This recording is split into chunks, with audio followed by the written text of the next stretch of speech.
No sé si alguien se podrá acordar de alguno. ¿No? ¿Sí? Ok. Acuérdense que hablamos de la transliteración, de expresiones equivalentes, hablamos de cómo el lenguaje, cuando el traductor leía el original, digamos, tenía como dos caminos en cierta medida. Un camino más formal o más literal, palabra por palabra, y uno más equivalente que trataba de combinar ambos. ¿Ok?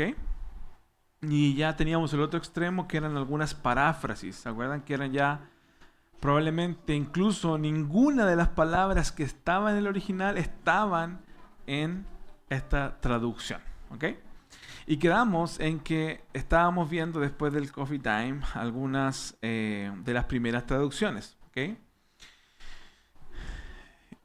Dijimos que íbamos a hablar sobre tres, pero recuerden, esto siempre es muy introductoriamente. ¿Ok? Y dijimos que el primero de ellos eran los Targumes, que, déjeme aquí está, los Targumes, la Septuaginta y la Vulgata, ¿ya? Que eran tres de las primeras traducciones que encontramos y dijimos que cada una de estas traducciones, o sea, los Targumes, tenía un objetivo o un público o, o un tipo de lectores, ¿sí? Porque recuerden que dijimos que la Biblia se había enfrentado al problema de que como el idioma iba avanzando y los más antiguos iban muriendo, incluso después de años, ¿cierto? Ya el idioma se comenzaba a perder. Entonces, específicamente los Targumes nacen, vamos a ir viéndolo un poquito, por causa del arameo. ¿Ok? Ese es el foco de la gente. O sea, son el pueblo de Dios que ya habían dejado de hablar hebreo, la gente común y corriente como cada uno de nosotros. Habían ido cautivos, ¿cierto? Estuvieron en el exilio y esa generación ya murió y la que quedó, la que vino después, porque a veces nos imaginamos que el exilio fue como gente encerrada en, en mazmorras y que no hacían nada. No, la gente eran esclavos, pero comenzaron a desarrollar una vida como esclavo, pero algunos trabajaban, algunos eran dependientes de otros, algunos tenían algún oficio, ¿ok? Entonces se comenzó de todas maneras a desarrollar la gente en lo que podían, ¿cierto? Tuvieron hijos, o sea, la generación fue cambiando. Esa generación que vino después no sabía hablar hebreo. ¿Se acuerdan que dijimos que la Biblia había sido escrita en hebreo, griego y también arameo? El arameo era el idioma del imperio que vino por los babilónicos, ¿verdad? Y este pueblo ahora no sabía leer hebreo ni entendía hebreo. Al menos la gente común y corriente, ¿verdad? Pero los sacerdotes o los que estaban ligados a esto, un poquito más eruditos, podríamos decirlo de alguna manera, ellos aún sabían el hebreo. El hebreo quedó como relegado solamente a cosas que tenían que ver con el culto a Jehová y cosas como ceremoniales. ¿Ok? Entonces se enfrentaron a este dilema que la gente necesita saber la palabra de Dios. ¿Cómo la gente va a aprender la palabra de Dios si no la puede entender, si no entiende el idioma en el que está escrito? ¿Verdad? Entonces dijimos, acuerdan al principio, que le mostré una Biblia en chino y dije, esto es chino, ¿verdad? Pero para un chino leerla está bien porque entiende el idioma, ¿verdad? Así como otros puedan leer la Biblia en español le dirán, esto es chino. No, es español, pero no entiendo nada, ¿verdad? Entonces salen estos targumes que son traducciones o paráfrasis y también interpretaciones de la Biblia hebrea, que lo que para nosotros es el Antiguo Testamento. ¿Ok? Y específicamente esta palabra nos viene de un vocablo arameo que es traducir. ¿Ok? Entonces, básicamente, lo que esto eran eran primero una tradición oral. Nacen en un contexto donde judíos ya no hablan el idioma hebreo y tienen que hablar arameo, porque es lo que aprendieron. Entonces, los que sí sabían comenzaron a transmitir las enseñanzas que estaban en hebreo en arameo, para que la gente entendiera lo que Dios había hablado. De otra manera, estaban haciendo comprensible la escritura al pueblo. Y eso es algo que siempre está viniendo en la historia. ¿Okay? Esto ya lo dijimos, me adelanté, pero posexílico, es decir, después del cautiverio o del exilio en Babilonia, nacen estos escritos. Pero primero fueron orales. ¿Ok? Porque ellos estaban como reacios, no sé si se entiende esa palabra, como desconfiados de alguna manera, ¿sí? De poner estas interpretaciones o traducciones por escrito, porque eran como muy celosos de la palabra en hebreo. ¿Okay?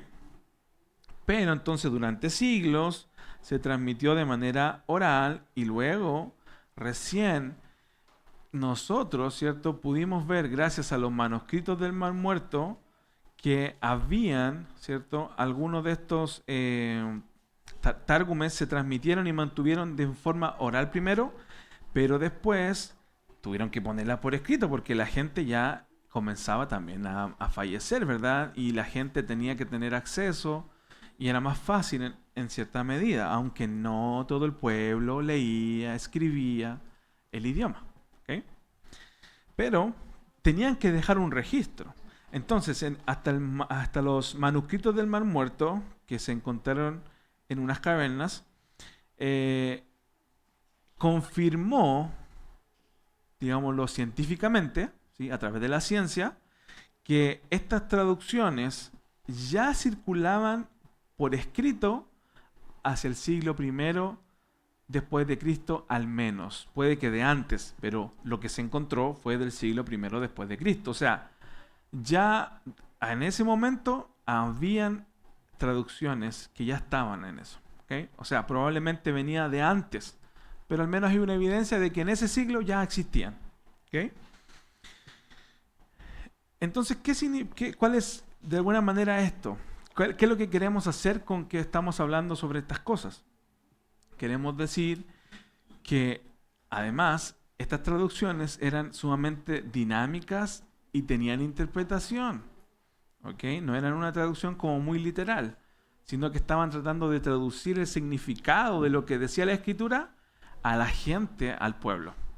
Y eso es muy importante, porque básicamente ese es el objetivo que siempre buscaron los hombres de Dios cuando Dios los motivó a traducir. ¿Okay? Algunos de los más conocidos son estos, solo por nombrarlos, ¿okay? No tenemos que aprender ni nada, solo que existen, están ahí, hay algunos de ellos, estos son uno de los más conocidos. El Targum de Onkelos, ¿sí?, que está aquí, el Targum de Jonatán y el Vaticán Neofiti I. Da lo mismo, solo lo que queremos decir es que hay documentos que están mostrándonos que desde muy antes ya estaba la necesidad, de la gente de entender la palabra de Dios. Okay. Entonces recuerden que estamos siguiendo la misma clase de la vez anterior, solo que quedamos aquí a medio camino, ¿sí? ¿Se acuerdan? Ok. Bien, sigamos. ¿Alguna pregunta rápida sobre los tárgumes? Sé que es como, wow, es mucha información, pero lo que quiero rescatar de estas primeras traducciones, ¿sí? ¿Cuándo nace eso? Nace con el periodo de Esdras posexílico, digamos, cuando ya el pueblo, después que pasa a Babilonia, porque Babilonia, ¿cierto?, se llevó a la gente, porque ese era su concepto de gobierno o de imperio, y luego de eso vienen los sirios, ¿cierto? Vienen los sirios. Y ellos, ¿cuál era su política, podríamos decir, su forma de gobernar?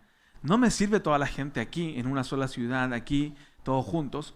que esta gente se devuelva a sus lugares y que de allá produzcan, generen, se mantengan y que de allá manden recursos hacia acá, a la capital del imperio o el centro del imperio. Entonces, con el edicto de Ciro, se devuelve esta gente a reconstruir, ¿cierto?, Jerusalén, y ahí viene toda la historia de Esdras, Nehemías, ¿verdad?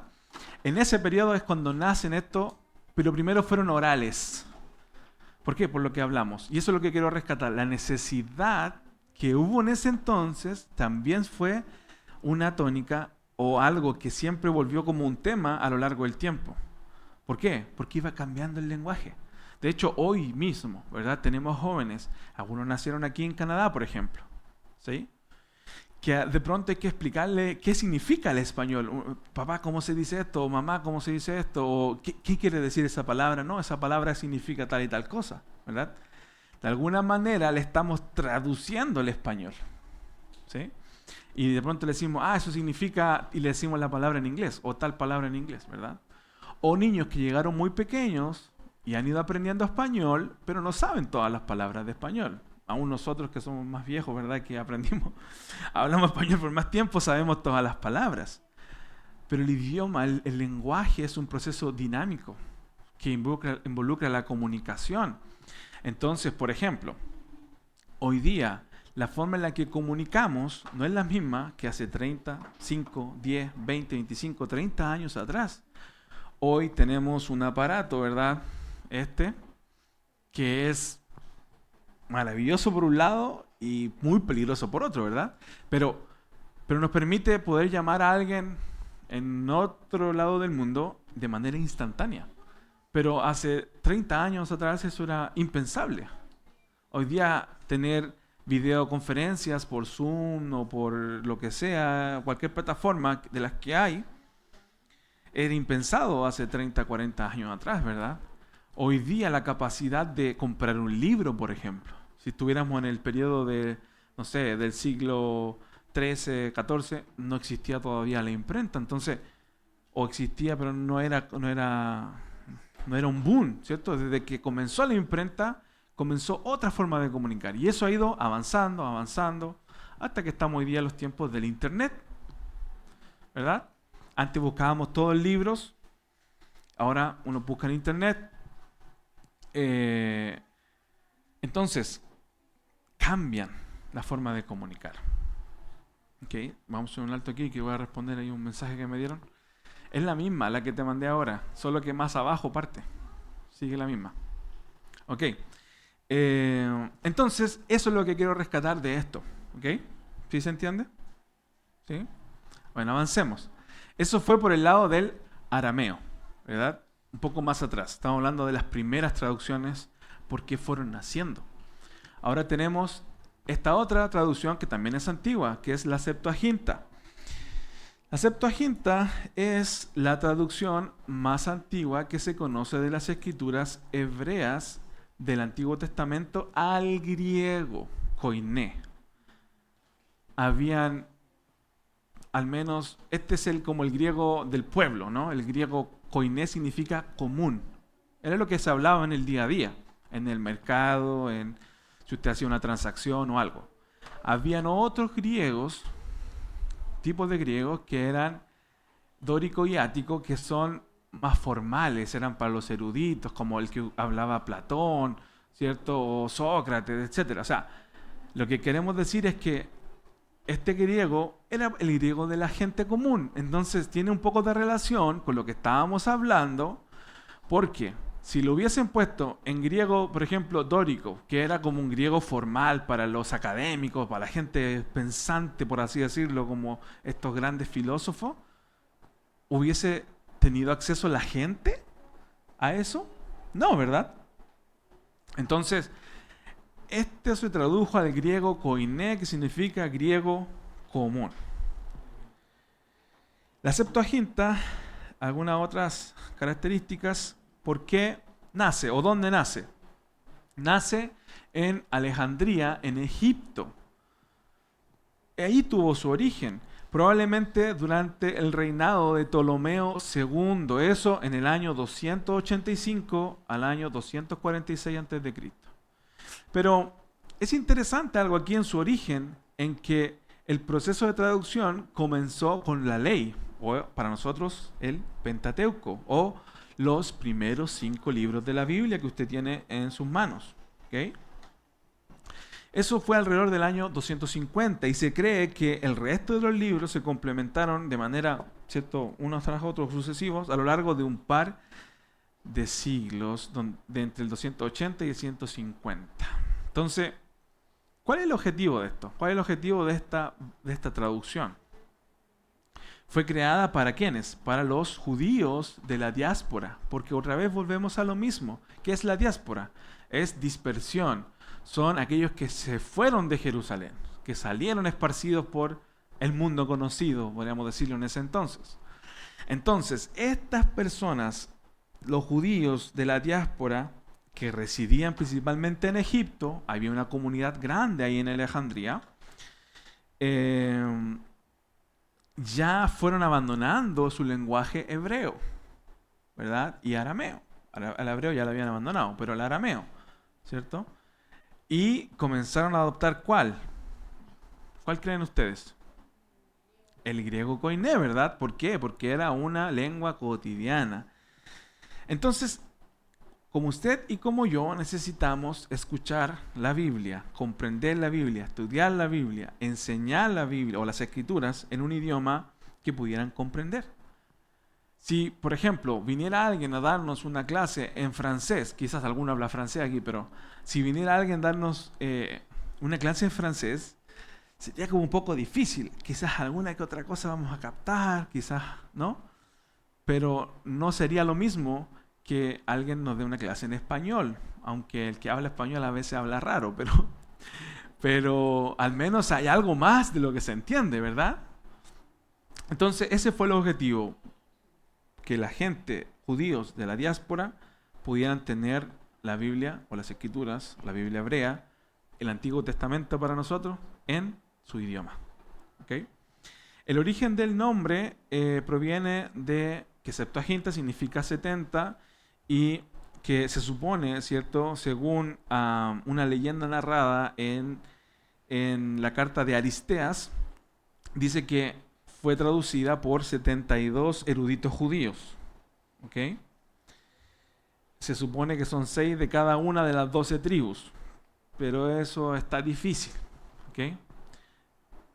Pero a lo que vamos es que tradicionalmente se relató que estos eruditos realizaron las traducciones idénticas, ¿cierto?, en 72 días, número que posteriormente se redondeó a 70. ¿Okay? Entonces, básicamente el nombre no tiene mayor relevancia más que solamente lo que importa aquí es que es del griego. Y volvemos a la misma situación, a la misma problemática que se enfrenta el pueblo de Dios. Estamos perdiendo una lengua y necesitamos que las generaciones que vienen no pierdan el mensaje. Quizás usted hoy día me dirá, bueno, nuestra generación que viene sigue hablando español. Sí, es verdad, ¿no? Hasta cierto punto. Y quizás la tercera o la cuarta ya van a hablar quizás mucho más inglés que español, ¿verdad?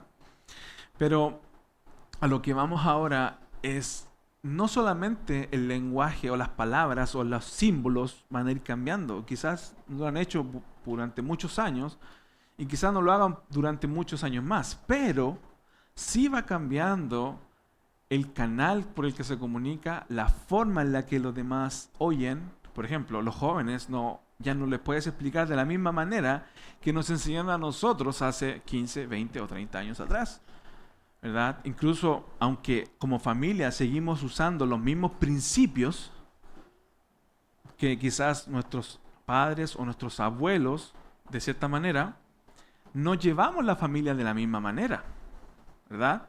Entonces comenzamos a enseñar a nuestros hijos de otra perspectiva, aunque le enseñamos el valor del trabajo, a lo mejor el valor de amar a Dios, el deber del hombre de someterse a Dios, de buscar a Dios, en lo cual está completo, etc. Pero no lo hacemos de la misma manera. Eso es lo que igual está pasando en este tiempo. Y por eso es importante que nosotros como padres o como maestros o como personas de influencia, quizás tenemos un sobrino, un nieto o lo que sea, nos vemos enfrentados a este mismo problema. Por eso hoy día, como personas de influencia, tenemos que pensar en esto y decir, ok, yo cómo voy a tomar lo que la palabra significa, pero ahora lo voy a poner para que mi hijo de 7, 8, 10, 15 o 20 años lo entienda, ¿verdad? Entonces estoy como de alguna manera traduciendo en palabras eso. Es lo que hacen los pastores hoy en día. Cuando vienen acá y nos predican un mensaje es porque nos están explicando lo que el mensaje dice y contextualizándolo a nuestra vida, ¿verdad? A lo mejor en ese tiempo no existían tarjetas de crédito, no existían los carros, ¿verdad? Pero los principios los podemos ir aplicando a nuestra condición de vida, ¿ok? Entonces, ese era el objetivo y ese era el nombre, ¿bien? Entonces eso es como ¿para qué me sirve esto, no? ¿Para qué estamos estudiando esto? Es para eso, ¿verdad? Hay otra característica en esto que, aunque su estructura, ¿cierto?, está organizada de forma temática, es decir, por ejemplo, hizo, a diferencia de la traducción, porque recordemos, esta es la traducción, ¿cierto?, para judíos, ¿sí? Hay una diferencia con el canon de los judíos, ¿ok? Entonces, a diferencia de la Biblia hebrea tradicional, que divide la ley, los profetas y los escritos, los traductores de la Septuaginta, ¿qué fue lo que hicieron? Clasificaron y ordenaron los libros de acuerdo a su contenido temático. Por ejemplo, la ley, los libros históricos, los libros poéticos, también los de sabiduría o sapienciales, los libros proféticos. Entonces, esta clasificación que hicieron ellos fue la base para el orden que hoy tenemos en las Biblias cristianas modernas. ¿Ok? Por eso cuando usted ve la Biblia hebrea tiene 24 libros y nosotros tiene 39. ¿Por qué? Pero son los mismos, solo que están divididos de distintas maneras. ¿Ok? Por ejemplo, primera y segunda de Samuel, para ellos es solo Samuel, ¿no? Y así. ¿Ok? Por ejemplo, Esdras y Nehemías van juntos. Entonces son los mismos, solo que están divididos de distintas maneras. ¿Ok? ¿Qué otra cosa, característica importante de la Septuaginta? Es que, aparte de ser temática, contenía los libros apócrifos o deuterocanónicos. Tiene hasta 15, algunos han encontrado libros adicionales como Tobías, Judith, Sabidurías, Eclesiástico, Primera y Segunda de Macabeos, ¿ok? Etcétera, que no formaban parte de la Biblia hebrea para ese entonces, digamos, oficial, basado en el texto masorético. Ya después vamos a explicar qué significa eso, ¿ok? No lo quiero enredar con eso, pero lo que queremos decir aquí es que esta Biblia, o esta traducción de la Biblia al griego, contenían estos libros, pero siempre los pusieron como que no eran de doctrina, ¿ok? O sea, como por ejemplo Romanos, ¿sí? Siempre hizo esa diferenciación, ¿ok? Y gracias a esta Septuaginta tenemos el orden en nuestras Biblias católicas y también las nuestras que tienen un origen católico, ya vamos a llegar allá. Por eso tenemos ese orden, ¿ok? Y tiene también algunas variaciones textuales que de alguna manera, recordemos que que a lo mejor los va a confundir un poco, pero básicamente hay una diferencia con fue esto traducido de textos muy antiguos, ¿cierto? Por eso después cuando hay algunas variantes, por ejemplo, voy a dar un ejemplo mejor. La versión de Jeremías en la Septuaginta es un más corto y tiene una distribución distinta que con el hebreo tradicional, por ejemplo. ¿Ok? Ahora, ¿qué quiere decir esto? ¿Que entonces no vale? No, porque tiene que ver de dónde está traduciendo para decir por qué hay una diferencia. Es como yo traduje de este manuscrito y yo traduje de este otro manuscrito. Hay algunas diferencias, pero en sí, en lo central, en lo medular, en lo que conlleva el Evangelio, por ejemplo, la redención del hombre, no hay diferencias. Eso lo hemos aclarado siempre. Hay variaciones textuales de cosas que no tienen mayor trascendencia del significado del Evangelio. ¿Ok? Ahora, ¿sí? Ujú. No. Los eunucos eran personas que hacían una labor y por lo general estaban asociados, ¿cierto?, a la realeza. Y estos hombres tenían que hacer labores con princesas o reinas, ¿verdad? Por lo tanto, a ellos se mutilaban, ¿cierto?, sus genitales, y eso era un eunuco. Y ellos eran para proteger la integridad de esta noble, esta persona a la cual que iba a estar trabajando. ¿Cómo?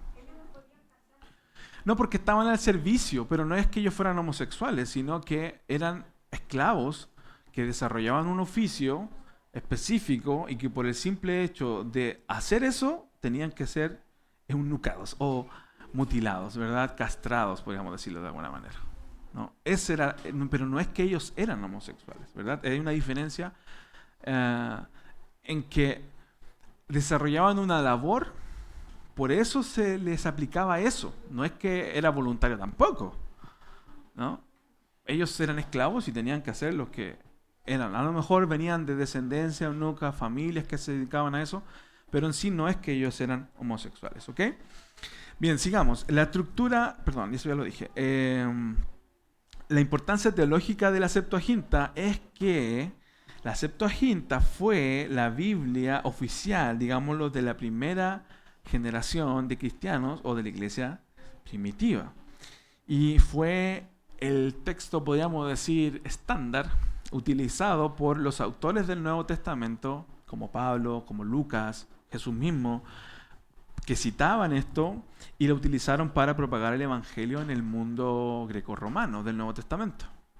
Ahora, interesante que uno diría, bueno, entonces, como Jesús citó la Septuaginta, entonces todo lo que está en la Septuaginta tendría que estar. Y ese es uno de los argumentos para decir que los libros apócrifos o deuterocanónicos debiesen estar, porque esta Biblia, traducción, los incluía. Sin embargo, no hay una cita, excepto en Judas, que si no me equivoco cita Primera de Enoc o Libro de Enoc, hace una cita. Pero es la única. Los demás no citaba la Septuaginta, pero nunca de esos libros apócrifos, ¿ok? Entonces ellos utilizaron esta versión, porque también era la que estaba disponible. No podrían haber usado la Reina Valera, porque no existía la 1960. No podrían haber usado la nueva versión internacional. No podrían haber usado otra versión, porque era la que estaba disponible. Y era la que el pueblo hablaba.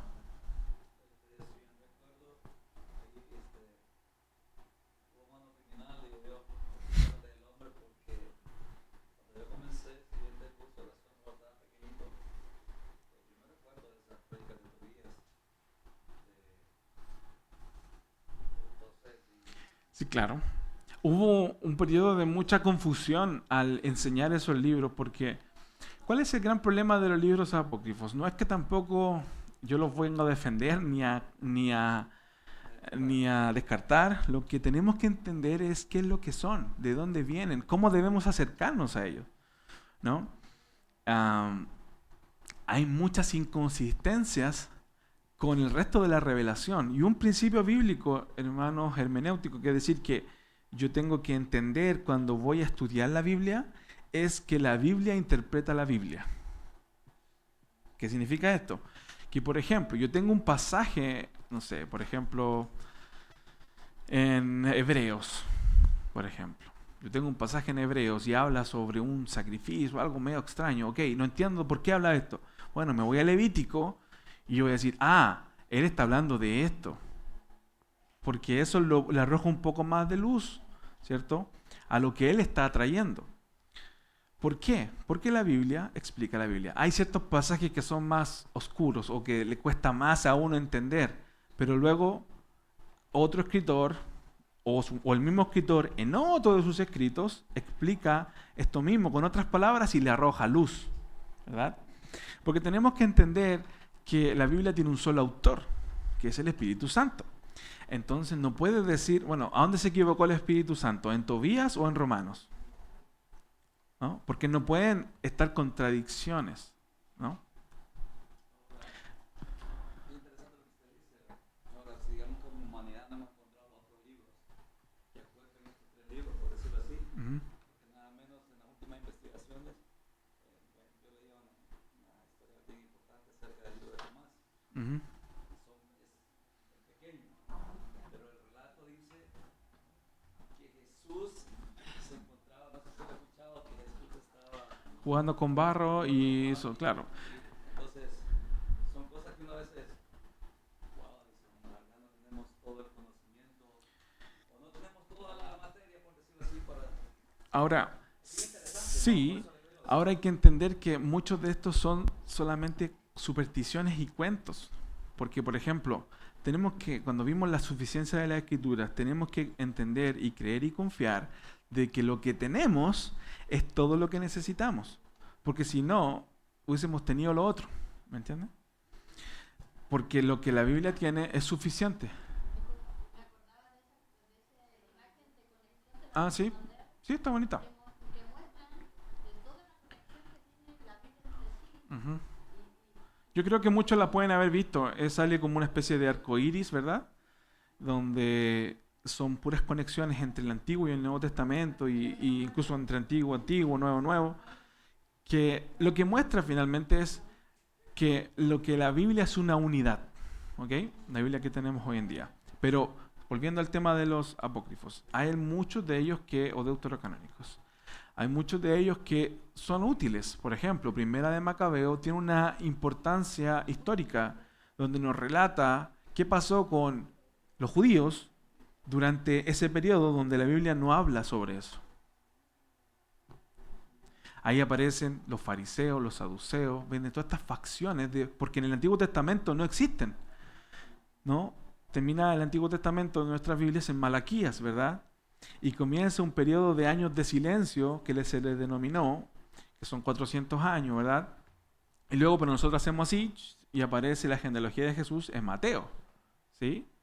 Pero, y dentro de ese tiempo pasaron 400 años de silencio, se conocen, pero más bien debiese llamarse periodo intertestamentario entre ambos testamentos. También se conoce como el periodo del Segundo Templo. Pero ¿qué es lo que quiero decir con esto? En ese tiempo pasó algo con los judíos que la Biblia no lo registra, pero Primera de Macabeos sí está. ¿Quién lo invadió? Cuando vino Antíoco Epífanes IV, ¿qué hizo? Que sacrificó cerdos en el altar de Jehová, en el templo, puso una estatua de Zeus. Todas esas cosas que son históricas, verídicas, ¿sí? Son para eso, justamente, para entender el proceso histórico, pero no son para generar una doctrina fundamental del Evangelio. Eso es lo que hay que entender, ¿no?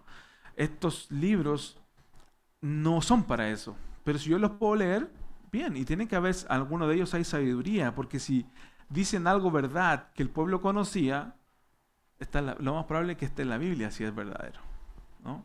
Pero hay muchas de esas cosas que no son verdaderas que no están en la Biblia porque no las necesitamos, ¿verdad? Podemos enriquecer nuestra cultura, conocer más sobre la mitología hebrea, sobre su poesía, pero no son para que usted y yo guiemos nuestra vida bajo el Evangelio de Cristo. ¿Se entiende esa diferencia grande entre un deuterocanónico apócrifo y un libro inspirado canónico? Eso fue lo que más o menos trabajamos, ¿ok? Entonces, la importancia de esto fue que el Nuevo Testamento, el 94% de sus citas son de la Septuaginta, porque era la que estaba disponible, ¿sí? No es que Jesús le puso aprobado aquí o los apóstoles, es porque era la que Dios estaba llevando en ese momento, ¿ok? Seguimos. Y la otra traducción antigua o primera traducción es, luego el griego tuvo su expansión con Alejandro Magno, ¿cierto? Él en 10 años prácticamente conquistó todo el mundo, prácticamente, conocido, ¿ok? Pero luego de eso vino su muerte. Y ahí, por ejemplo, están los macabeos, qué pasó con el reino de Alejandro, que se dividió en cuatro, en sus cuatro generales. Y ahí están los Ptolomeicos, los Seleucidas, etcétera, etcétera, que también vienen de estas guerras. Y ahí aparece esto que pasó en los macabeos, por ejemplo, en ese tiempo. ¿Okay? Y luego aparece Roma. O sea, de los griegos pasamos a los romanos. Roma toma la cultura griega, ¿verdad? Y se dice algo, que Roma conquistó Grecia físicamente, o el imperio greco, pero el imperio greco conquistó a Roma culturalmente. Los romanos aceptaron los dioses griegos, le pusieron otros nombres, a Zeus le pusieron Júpiter, etcétera, etcétera, pero eran los mismos.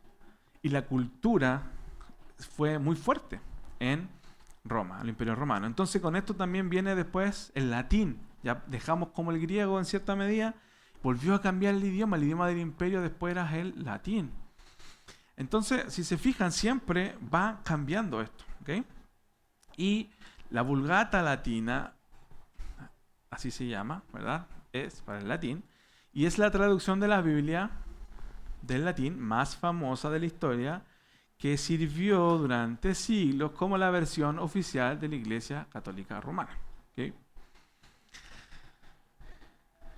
Entonces, esta también fue lo mismo, ¿ok?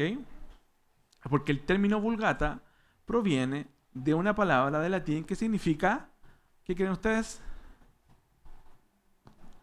Común o aceptada por todos. ¿Se fijan que es siempre lo mismo en cierta medida? Nace porque la gente o el idioma popular de todos los días, ¿sí? Para que el hombre pudiera entenderla era, ¿cuál? El latín vulgato, o, ¿cierto? Común. Lo mismo que el griego koiné, común. Lo que la gente hablaba.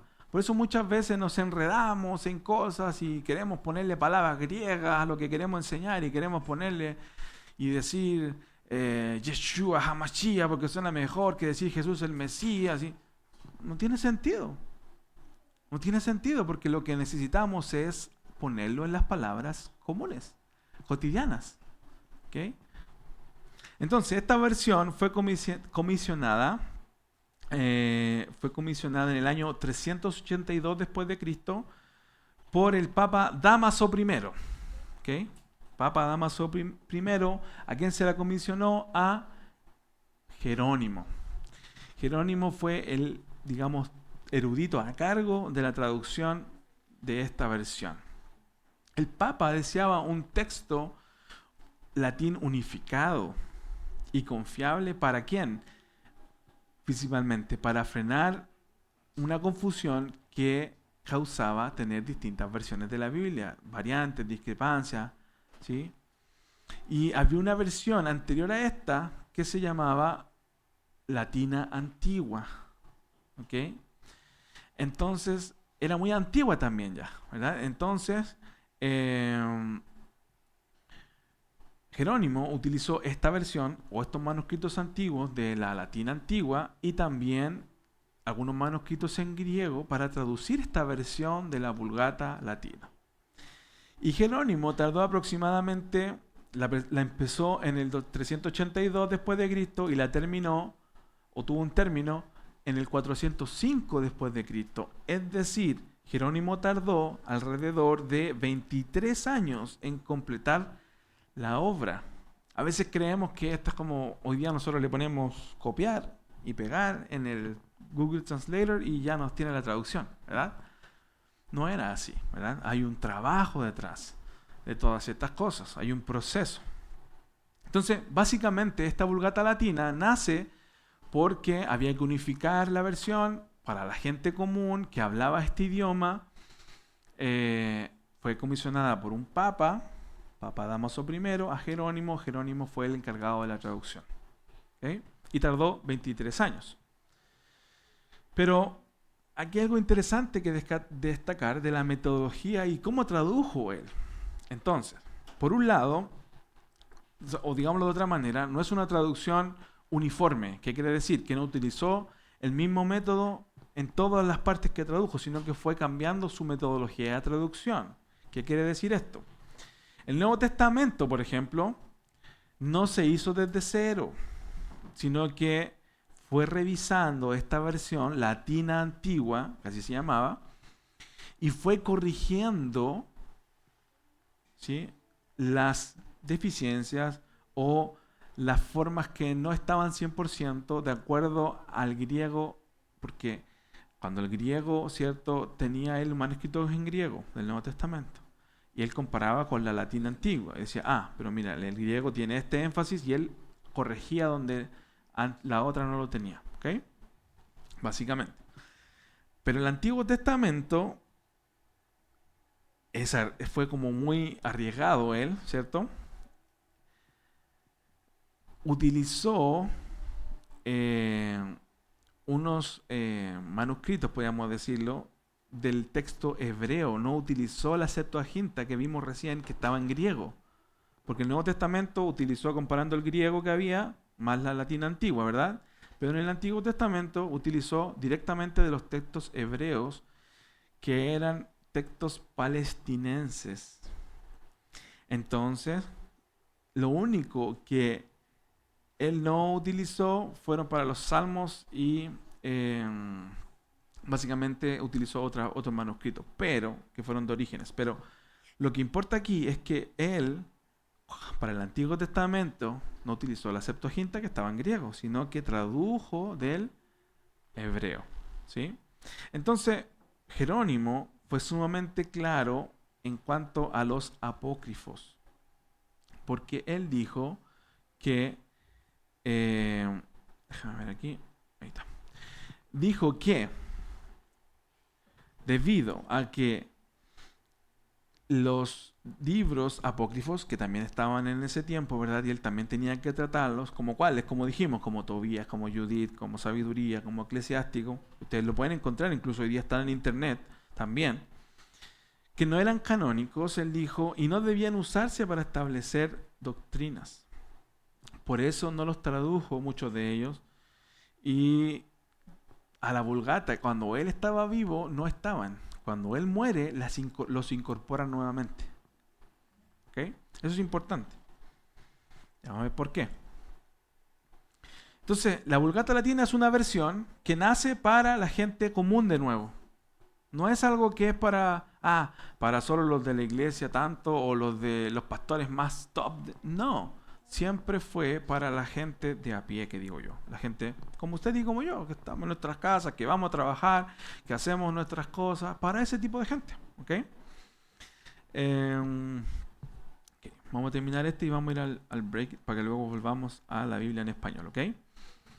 Entonces, el reconocimiento oficial de alguna manera o el impacto histórico que tuvo esto fue que no fue hasta el siglo IX, fue de poco a poco imponiéndose como la versión oficial de la Iglesia, ¿cierto?, católica romana. Aunque fue criticada, se fue de a poco poniendo gradualmente. A veces creemos que estas cosas fue, hoy día dijo y ya mañana todos sabían y estaba todo aceptada. No, fueron procesos.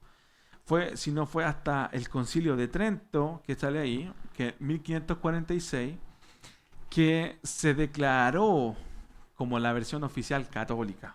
O sea, habían pasado varios siglos. ¿Okay? Dijimos que le había terminado en el 405, en 1500. Se pasaron varios siglos. ¿Okay? Pero ya se utilizaba. Y aquí hay algo importante en esto, es que hasta ese momento todas las copias de mis hermanos eran a mano. A mano. O sea, todos los ejemplares eran copiados a mano.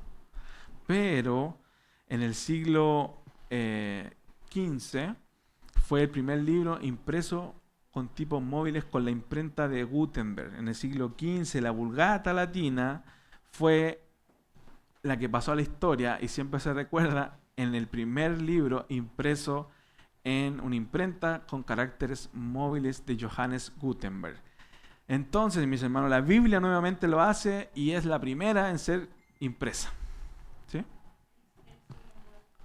No, en lo del siglo IX fue su imposición gradual, es decir, desde el siglo IV, V hasta acá recién se fue imponiendo y no fue sino hasta el siglo del 1546, que viene a ser el siglo XVI, ¿cierto? O XV, que en esa fecha, en el Concilio de Trento, en 1546, se declara como la Vulgata Latina como la Biblia oficial de la Iglesia Católica. Y claro, en el siglo XV fue impresa, pero en el siglo XVI se fue como oficial. ¿Ok? Entonces, es interesante que aparecieron entonces después en las siguientes versiones, porque recuerden que yo les dije que la Biblia antiguamente no tenía ni capítulos, no tenía ni versículos. ¿Okay? Entonces era mucho más difícil encontrar Romanos 5:8, lo que están escritos, ninguna condenación. ¿Cómo lo encontrábamos, verdad? La Biblia oficial de la Iglesia Católica. Claro. Esta Biblia estaba escrita en latín. ¿Por qué la gente hablaba latín? ¿Ok? Entonces, cuando es impresa, pero posteriormente, ¿cierto? Hay otro impresor, que es en 1555. Se llamó Roberto, no lo puse ahí. Se llamó Roberto Stephanus. ¿Y él qué fue lo que hizo? No es que tradujo la Biblia ni nada por el estilo, sino que al imprimirla, publicó una edición, o la primera edición de la Vulgata Latina, esta Biblia, que tenía capítulos y versículos. ¿Okay? Entonces, eso es importante porque eso también va facilitando. Recordemos, el objetivo es que la gente, como usted y como yo, podamos comprender la palabra de Dios. ¿Cómo es posible que la revelación de Dios no esté revelada, por ejemplo? Es como algunos dicen, no, es que en la Biblia hay mensaje oculto, pero ¿cómo? Dice, no sé, en el libro de Apocalipsis, que en inglés se llama Revelation, que es revelaciones, ¿cierto?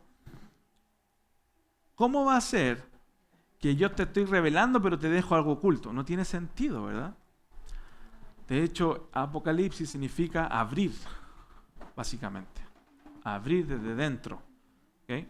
Entonces, ¿qué es lo que quiero decir con esto? De que estas acciones, estas cosas van en ese fin. Y nosotros debemos enfocarnos en eso, mis hermanos. No complejicemos las escrituras. Estamos hablando quizás cosas que son un poco complejas a veces de entender, pero más allá de eso, quédese con esto. Piense que Dios siempre fue guiando los procesos de traducción, de preservación de las escrituras, para que hoy día usted y yo tengamos una escritura que podamos entender. A veces nos acercamos a la Biblia con el prejuicio, no sé si es preconcepción, prejuicio, o pensando antes, es que esto ya es muy complicado, yo no entiendo. No, yo cómo va a leer eso si yo no, eso no es para mí, eso es para los pastores. ¿Verdad? ¿Alguna vez ha pensado eso? Yo lo he pensado. A lo mejor usted no. Pero cuando nos acerquemos a la Biblia, pensemos primero, mira todo lo que ha pasado, cómo Dios ha hecho de manera sobrenatural que hoy día tengamos una Reina Valera, una versión internacional, la que usted quiera, la que usted lea. Y que ahí tenemos el mensaje de Dios. ¿Para qué? Para que la gente común y corriente, como usted y como yo, la entendamos. No puede ser que tengamos que hacer algo tengo yo que estudiar por 20 años para entender la palabra de Dios. Obviamente que mientras más estudio, más detalles voy absorbiendo, voy viendo ciertas cosas que quizás antes no vi. Pero en sí, la esencia del mensaje está al alcance de todas las personas. No se necesita tener un intelecto superior, un Einstein o lo que quieran. No, es para gente común y corriente. La traducción que tenemos hoy día es para gente común y corriente, quizás a veces desactualizada en ciertas cosas, pero ahí está el mensaje de Dios, ¿ok? Vamos al coffee y luego volvemos a la Biblia en español. Sí.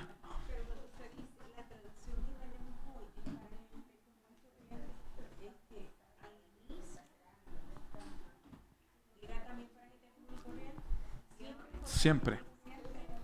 De hecho, vamos a ver ahora adelante la Biblia en español y vamos a ver cómo esto se sigue repitiendo. Con el periodo del medieval, la reforma y el periodo moderno, siempre las traducciones nacen porque yo necesito, a ver, ¿no hay nadie que se llame Juanita aquí? ¿No?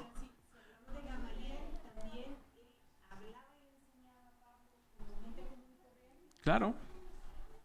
Ahora, obviamente, en la medida que nosotros vamos conociendo más de las Escrituras, vamos profundizando más cosas.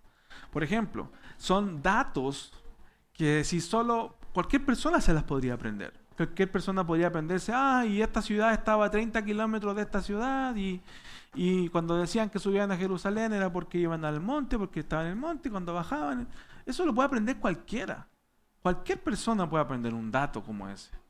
El objetivo está cómo ese dato, que quizás me está siendo ayudado por la geografía, por una ciencia, por la arqueología, cómo eso afecta mi entendimiento del mensaje de Dios para mi vida. Porque recordemos, las Escrituras son para que el ser humano tenga o conozca la revelación de Dios, que Dios reveló, que dejó por escrita, inspirada, para que nosotros personalmente tengamos una reconciliación con Dios a través de Jesucristo. Y para eso no necesito yo saber que la geografía me dice que Jerusalén estaba en el monte. No estoy diciendo que eso no es importante. Lo que estoy diciendo es que en la medida que uno va estudiando más las Escrituras, se enamora más de ella, la anhela más, quiere aprender más, pero eso no significa que la señora Juanita, no hay nadie que se llame Juanita, ¿verdad? La señora Juanita, que a lo mejor tiene 90 años, que a lo mejor yo ya no le puedo explicar quizás algo que quizás para ella no tiene atención, o sea, ella no le va a tomar atención porque a ella lo que le interesa es que su Jesús es su Señor y Salvador, por ejemplo. Y está bien, ¿me entiendes? No necesitamos más que eso. Ahora, con esto no estoy diciendo, no estudiemos la Biblia. Ustedes saben que a mí me gusta estudiar la Biblia. Trato de promover que estudiemos la Biblia, que aprendamos esas cosas que enriquecen nuestro entendimiento, enriquecen cómo la palabra de Dios penetra en nuestras vidas. Porque no es lo mismo cuando entendemos el contexto, ¿cierto? La fuerza con la que ese texto viene a nuestras vidas. Por ejemplo, si leemos un salmo y a veces decimos, mi alma está pegada al suelo, y como que la leemos, ¿cierto? Mi alma está pegada al suelo. Y se cayó, está tirado. Uno dice está tirado en el suelo, ¿verdad? Eso es como lo que se viene a nuestra mente. ¿Se acuerdan lo que vimos el otro día? Tenemos que analizar el contexto, pero cuando nos vamos, por ejemplo, a la palabra en sí, es como que el piso y su cuerpo son uno solo, están como fusionados, soldados, pegados. Yo no puedo salir de aquí porque estoy pegado en el suelo. Eso es como finalmente el objetivo. Entonces, entendemos que entonces no era tan fácil como estoy recostado en el suelo o yo estoy aquí, en cualquier momento me paro, ¿no? Cuando empezamos a ver esas cosas, entendemos la profundidad. Y de hecho, del amor de Dios, de su palabra, como Pablo lo dice, o sea, tenemos que comprender el alto, el ancho, la profundidad, ¿no es cierto? Del amor, o sea, de las 4 dimensiones tenemos que aprender. Pero siempre recordando, mis hermanos, que no puede ser un significado tan así como demasiado. Es que si usted no corrió hasta A para allá, usted nunca lo entendió. No, eso es imposible. ¿Por qué? Porque las Escrituras siempre fueron para gente común y corriente.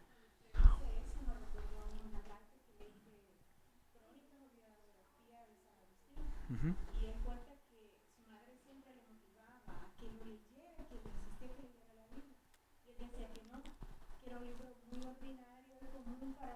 Yeah. Uh-huh. Uh-huh.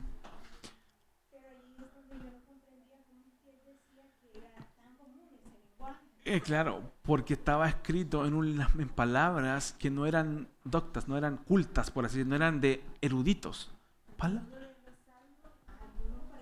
Claro, ¿verdad? Ahora, ojo, no quiere decir, porque fue escrita o fue traducida, o la traducción que tenemos por gente común, para gente común, que no sea impresionante, profunda, majestuosa. O sea, en palabras simples, transmite una verdad que Dios reveló en lenguaje humano, recordemos eso, ¿se acuerdan? En lenguaje humano o antropomórfico, para que entendamos. Pero no quiere decir que esa verdad es común, es extraordinaria. O sea, el amor de Dios, la gracia de Dios, la justicia de Dios. Y hay cosas que, mis hermanos, en sí O sea, al menos yo no entiendo cómo funcionan. No entiendo cómo funcionan ciertas cosas que están en la Biblia. Pero me maravillo de lo que Dios declara en las Escrituras. ¿Cómo conciliamos la justicia de Dios y su misericordia de Dios, su santidad, su amor en la cruz? Hay ciertas cosas que podemos explicar y decir, pero así al 100% o entender al 100% toda la totalidad de Dios es imposible, porque es como que queramos meter algo infinito en algo finito, ya no se puede. O sea, no podemos encasillar a Dios, todo lo que Dios es lo que está en la Biblia. Ojo, voy a explicar esto. Pero todo lo que está en la Biblia y que dice lo que Dios es. O sea, es lo que nosotros necesitamos saber sobre el ser de Dios. Entendemos en cierta medida hasta donde podemos el incomprensible amor de Dios. Miren la palabra, comprendemos el incomprensible amor de Dios. ¿Hasta dónde? Hasta donde podemos.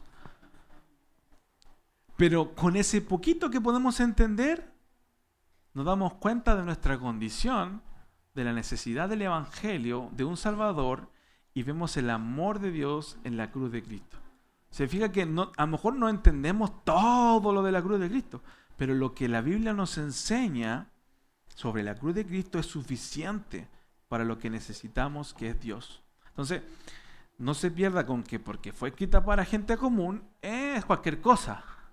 No, fue escrita para gente común y corriente, en lenguaje común y corriente, por personas común y corriente, pero revelan una verdad extraordinaria.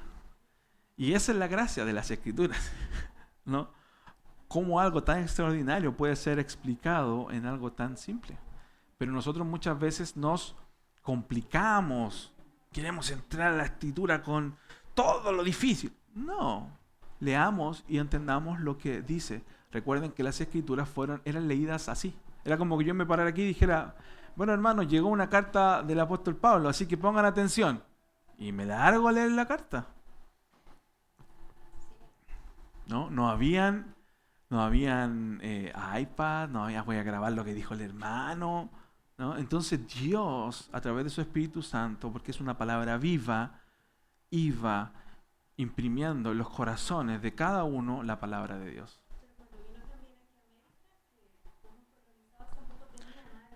No, de hecho, tienen que escucharla y de hecho, fíjense que siempre ha sido en la problemática. Siempre hay un grupo que quiere tener las Escrituras aquí. Y lo que yo digo nada más, cuando siempre la historia y la Biblia y Jesús vino a hacer esto, a soltar la Escritura, a que la gente entendiera las Escrituras. Pero muchos grupos dicen, no, solo yo te puedo decir lo que las Escrituras son. Cuando en realidad las Escrituras fueron para toda la gente. ¿Okay? Obviamente hay que respetar principios de interpretación, hay que saber ciertas cosas. ¿Para qué? Para que no nos pase lo que el otro día nos pasó, ¿se acuerdan de la dinámica? Que uno dijo, bueno, se ponga unos calcetines, ¿se acuerda? Y no era una expresión, era un eufemismo, ¿verdad? ¿Por qué? Porque tenemos que saber que existen estas cosas. Pero no, aunque yo no las sepa todas, y no lo sabemos todos, yo no lo sé todo, mucha gente, nadie sabe todo lo de la Biblia, es imposible. ¿Ok? Pero bueno, vamos al coffee. ¿Usted tenía una pregunta? Que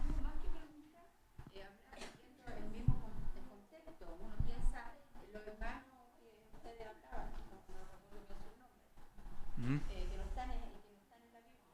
Pero así también sucede ahora con los científicos, con la gente que no quiere escuchar. Que creen que no, que eso es algo que no es para mí. Dicen. Claro. Pero cuando ya, incluso hay películas que sí, claro. interpretan el contexto cuando empieza a estudiar un hombre. El caso de Cristo, es una película que hay si la quieren buscar, también muy buena. Pero en general, de hecho, hay un hombre que se considera que es como el hombre más inteligente del mundo, en el sentido de que su coeficiente intelectual es muy alto, incluso más que Einstein. Él dijo que la Biblia era lo más maravilloso que había. Entonces, si queremos, estoy parafraseando sus palabras, ¿verdad? Pero si quisiéramos entonces decir que la Biblia no es para gente inteligente, o sea, el tipo más inteligente considerado del mundo, ¿no es inteligente? O sea, también tenemos que ir viendo. Él Él es la persona más inteligente del mundo. No me acuerdo su nombre en estos momentos, pero ahí lo voy a buscar. Entonces, dice, hermano, vamos al coffee y ya volvemos con lo de español. 5 minutos de coffee, se puede traer lo que si es que hay algo, no sé si hay algo, la verdad. Hasta la cebolla ahí para el que se la quiera comer. Autoservicio, saca la cebolla, la pica, le echa un limón, sal y... ¿Ok? Ya volvemos, 5 minutos. Bueno, vamos retomando para que alcancemos, salgamos a tiempo. Espero poder terminar lo que queda, pero si no, le ponemos al acelerador. Ponemos el acelerador. Bueno. Bueno, entonces pueden tomar su asiento si quieren y llevar su pastel, ¿verdad? Nosotros le decimos torta, pero pastel, cake, como quieran decirle. Panqué, creo que le dicen algunos también, ponqué o algo así. Bueno, el pastelito. La Biblia, ¿cierto? En español. Vamos a estar hablando sobre esto en estos momentos. La Biblia en español. Ahora, la Biblia en español tiene varias cosas que tenemos que considerar. Este curso o clase o como quiera llamarlo, discipulado, es un... No sé si conocen la expresión vuelo de pájaro, así como la han escuchado. Abuelo de pájaro, que es como algo muy por encima, muy rápido, un vuelo de pájaro, superficial, ¿no? ¿Verdad? Esto es eso, ¿verdad? Estamos de alguna manera haciendo un abuelo de pájaro, o sea, algo muy superficial, rápido, sobre la historia de la Biblia, porque hay muchos detalles. Vamos a nombrar algunas de las obras más, quizás, podríamos decir, icónicas de los periodos, y todo parte, en este caso, o vamos a partir nosotros, en el periodo medieval. Luego vamos a hablar rápidamente, en estos media hora, poquito más que nos queda, sobre el periodo de la Reforma y finalmente el periodo moderno. ¿Ok? Vamos con la primera.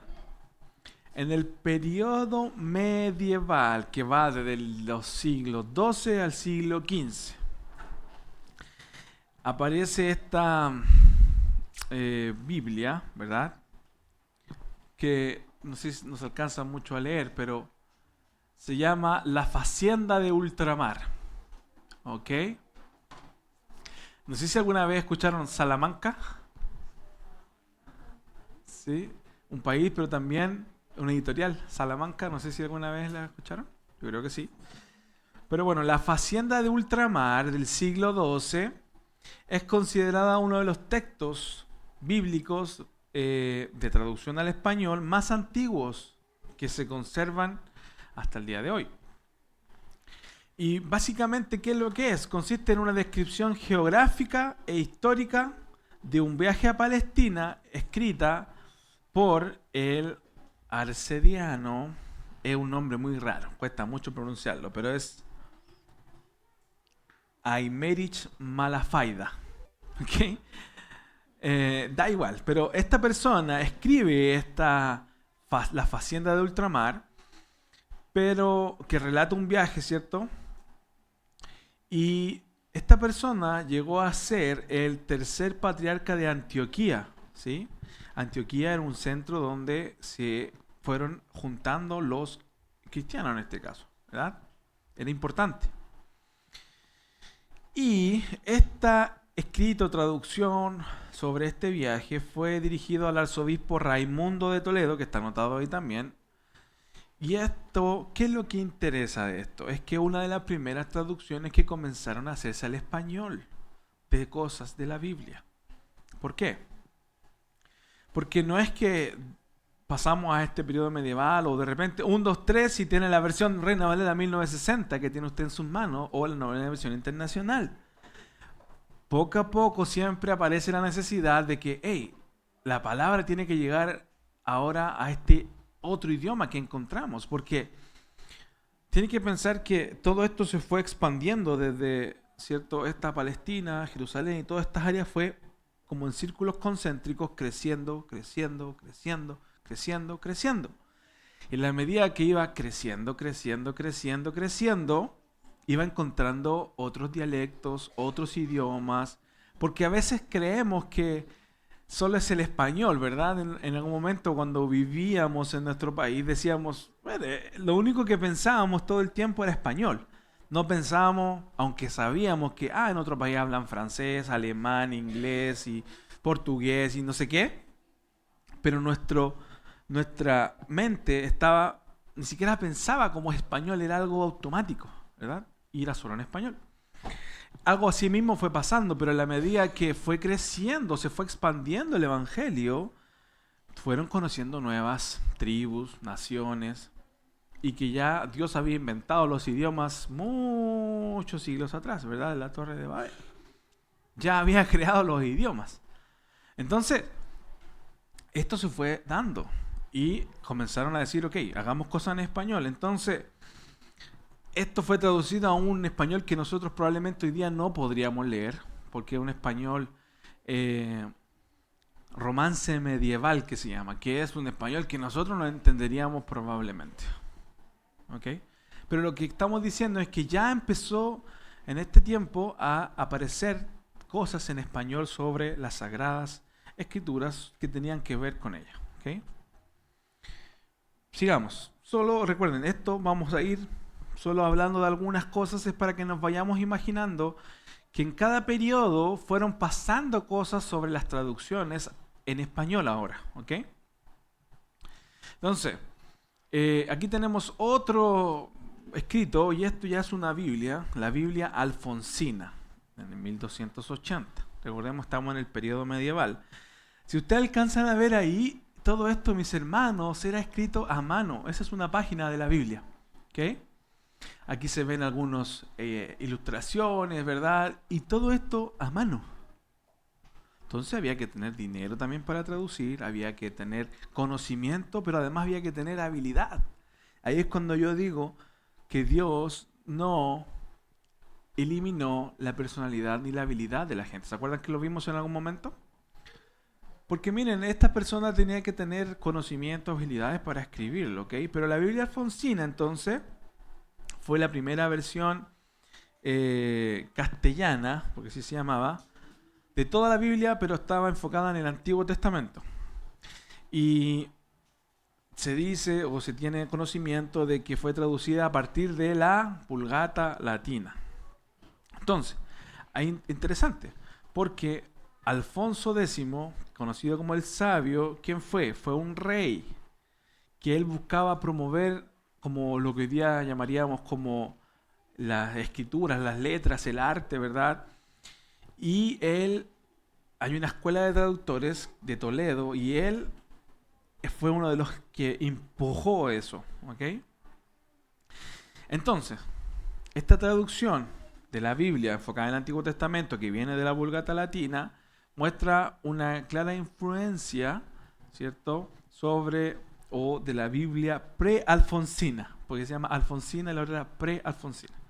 Pero ¿qué quiero decir con esto, mis hermanos? Es que ya para ese tiempo estaba llegando al castellano, ¿sí?, o español. Como vemos, hay mucha riqueza en esto, y a alguien que le guste la literatura se puede meter más en esto. Hay ejemplares escaneados en internet también, hay varias cosas, ¿okay? Pero ya en el periodo medieval estaba llegando a español, ¿okay?, o a castellano. En realidad es lo mismo, pero no es lo mismo, ¿okay? Seguimos con otro ejemplo, la monumental Biblia del Alba. No se llama monumental, pero la Biblia de Alba, ¿okay? Esta Biblia era una tradición muy valorada por la gente porque tenía una pureza en su castellano, por así decirlo, de el mundo antiguo o hebreo, ¿ok? Recordemos siempre que tampoco es que toda la gente podía leer esto, porque no todos sabían leer y escribir, pero sí estaba a la disposición de gente, ¿ok? Siempre fueron, fíjense que cuando vamos hablando un poquito, siempre fueron traducidas, impulsadas por alguien de autoridad, de poder, porque tenía que tener recursos, ya sea un rey o el papa, ¿cierto? Fuimos viendo que tenían recursos, posiciones, pero además fueron desarrolladas por gente erudita, gente instruida, gente preparada, porque tenían que conocer las lenguas de las que estaban traduciendo, ambas, ¿cierto? Entonces esta Biblia consiste en una traducción de un erudito judío que se llamó Moisés Arragel. Ahí está anotado. Esto fue encargada por don Luis González de Guzmán, que es el que está ahí. Pero, ¿cuál es el objetivo de esto? Estas personas, Moisés Arragel era un judío, ¿cierto? Erudito, pero que era de Guadalajara.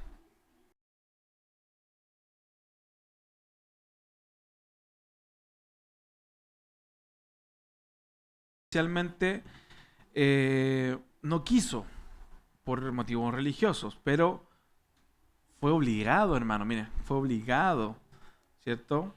Por una orden formal de este don Luis González de Guzmán, que era un maestre o una persona, como podríamos decir, un presidente, ¿cierto? De una orden. ¿Ok? ¿Qué es lo que quiero decir con esto? Que siempre las traducciones estuvieron ligadas también a cosas políticas de influencia, de recursos, porque no había otra forma. No era que un esclavo de por allá iba a traducir la Biblia. No podía. ¿Okay? No podía porque no tenía la instrucción y porque no tenía el recurso. Imagínense que Jerónimo demoró 23 años y que, bueno, y yo traduzco la Biblia aquí y cómo como y cómo vivo y qué hago. Porque esas necesidades, mis hermanos, que tenemos hoy en día, también las tenía la gente del periodo medieval. ¿Ok? Entonces el proyecto contó con una supervisión también. No es que era solo muchas de estas traducciones, y mientras más se fueron complejizando de alguna manera, ya no era una sola persona. Dijimos, Jerónimo demoró tanto tiempo. Ahora, por lo general, vamos a comenzar a ver que hay equipos de traducciones. ¿Okay? Y en este caso fue supervisado por Fray Arias de Encinas y Vasco de Guzmán. Ellos fueron teólogos católicos que supervisaron esta traducción. Pero sin embargo, la obra duró 8 años en ser traducida. Entonces se da cuenta que no era tan fácil traducirla así como ya cualquiera va a sacar una versión de la Biblia. No, había que tener recursos. Pero, ¿qué es lo que destaca de esta versión? Que tiene 334 ilustraciones en ella. Y vuelvo y digo, no era fácil tener una ilustración. Hoy día nosotros vamos a internet, hasta le pedimos a ChatGPT, crea una imagen de un niño con un gatito que tenga una pelota amarilla. Y él te da una imagen de un niño con un gatito que tiene una pelota amarilla. Fácil de encontrar, porque está ahí. Y la colocamos, la copiamos, la ponemos en algo y la imprimimos. Listo, la tenemos la ilustración. ¿Verdad? En ese tiempo no era así. Había que dibujarlo, había que pintarlo. Y si yo quería tener dos, ¿qué tenía que hacer? Dibujarla 2 veces, pintarla 2 veces, ¿verdad? Entonces, no era tan fácil.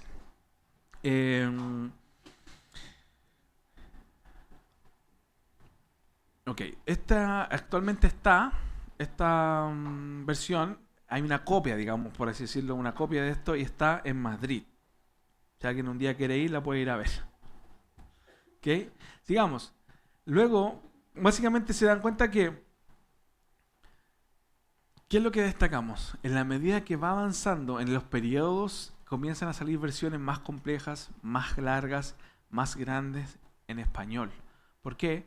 Porque había gente que tenía influencia, Dios la utilizó para hacer lo que él quería. ¿Okay?